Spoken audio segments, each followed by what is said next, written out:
গোটা দেশ জুড়ে শ্রমিক সংগঠন, কৃষক সংগঠন সহ আরো বিভিন্ন বামপন্থী গণসংগঠন সমূহের ডাকে সাধারণ ধর্মঘট, সেই ধর্মঘটের ডাক দেওয়া হয়েছে।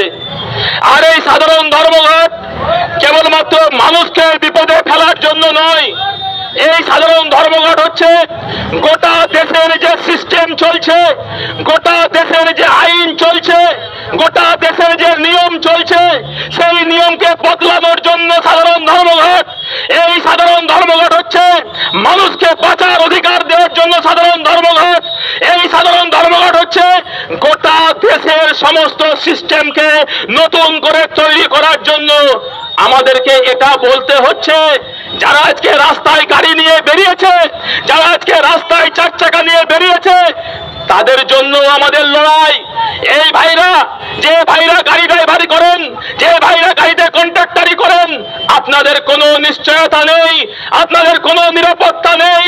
সমস্ত কিছু বেসরকারীকরণ হয়ে যাচ্ছে, টাকার বিনিময়ে সমস্ত কিছু পেতে হচ্ছে। গোটা পশ্চিমবঙ্গ জুড়ে, গোটা দেশ জুড়ে এই কাজ হচ্ছে। আমরা তাই এই ধর্মঘট সাধারণ মানুষকে বিপদে ফেলার জন্য ধর্মঘট ডাকিনি। আমরা বলেছি শ্রম কোড বাতিল করতে হবে। যে শ্রম কোডের ফলে গোটা পশ্চিমবঙ্গের শ্রমিক তারা আজকে যেভাবে দুর্দশায় পড়ছে, যেভাবে বিপদে পড়ছে, এর জন্য দায়ী নরেন্দ্র মোদী। গোটা ভারতবর্ষ জুড়ে মানুষের মধ্যে বিভেদ লাগাচ্ছে, গোটা ভারতবর্ষ জুড়ে মানুষের মধ্যে বিভাজন তৈরি করছে। হিন্দু মুসলমানের বিভাজন, জাতপাতের বিভাজন, ধর্মের বিভাজন। আমরা বলছি বিভাজন রুখে দিতে হবে, আর বিভাজন রুখে দিতে হবে বলেই আমরা এই ধর্মঘট ডেকেছি। এই ধর্মঘট হচ্ছে ভারতবর্ষের সংবিধানকে বাঁচানোর ধর্মঘট। তাই আমরা যারা এখানে এসেছি এটা মনে রাখতে হবে।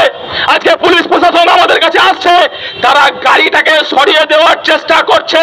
আমি বলছি প্রশাসনের লোক ভালো করে শুনে রাখুন, এই ধর্মঘটে আপনাদের স্বার্থ জড়িয়ে আছে, এই ধর্মঘটে আপনাদের স্বার্থ জড়িয়ে আছে। যে সিভিক ভাইরা আজকে গাড়ি সরানোর জন্য তৎপরতা করছেন, যে সিভিক ভাইরা আপনারা গাড়িকে সরিয়ে দেওয়ার জন্য বারবার গাড়ির সামনে যাচ্ছেন, বুকে হাত দিয়ে ভাববেন আপনাদের কোনো নিশ্চয়তা নেই, আপনাদের কোনো ভবিষ্যৎ নেই। আপনাদেরকে এই তৃণমূলের সরকার খাটিয়ে দিচ্ছে, রাস্তায় দাঁড়িয়ে তোলাবাজি করাচ্ছে। আমরা তার বিরুদ্ধে আপনাদের সাথে এই ধর্মঘট দেখেছি। এই ধর্মঘট আপনাদের জন্য। আজকে পুলিশ ভাবছে যে দুটো গাড়ি সরিয়ে দেব, এদেরকে রাস্তা থেকে সরিয়ে দেব, আপনার প্রমোশন হয়ে যাবে। প্রমোশন আপনার হতে পারে, কিন্তু মানুষের কি হবে? আপনার বাড়ির মেয়ে, সেই মেয়েটার ভবিষ্যৎ কি? আপনার বাড়ির ছেলে, সেই ছেলেটার ভবিষ্যৎ কি? প্রশাসনের ব্যক্তি আপনি বলতে পারবেন না। তাই আমরা প্রশাসনের কাছে অনুরোধ করছি, এই রাস্তা আপনারা তোলাতে আসবেন না।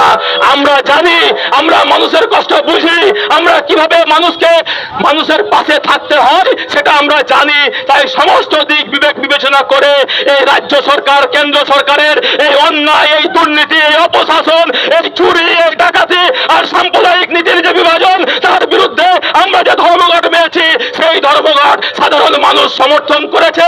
তাই সাধারণ মানুষের কথা মাথায় রেখে আমরা আজকে রাস্তা অবরোধ এখানে করেছিলাম। সেই রাস্তা অবরোধ নিজের দায়িত্বেই আমরা সরিয়ে নেব। কোনো পুলিশকে আমাদের সাহায্য করতে হবে না, কোনো পুলিশের সাহায্য আমাদের লাগবে না।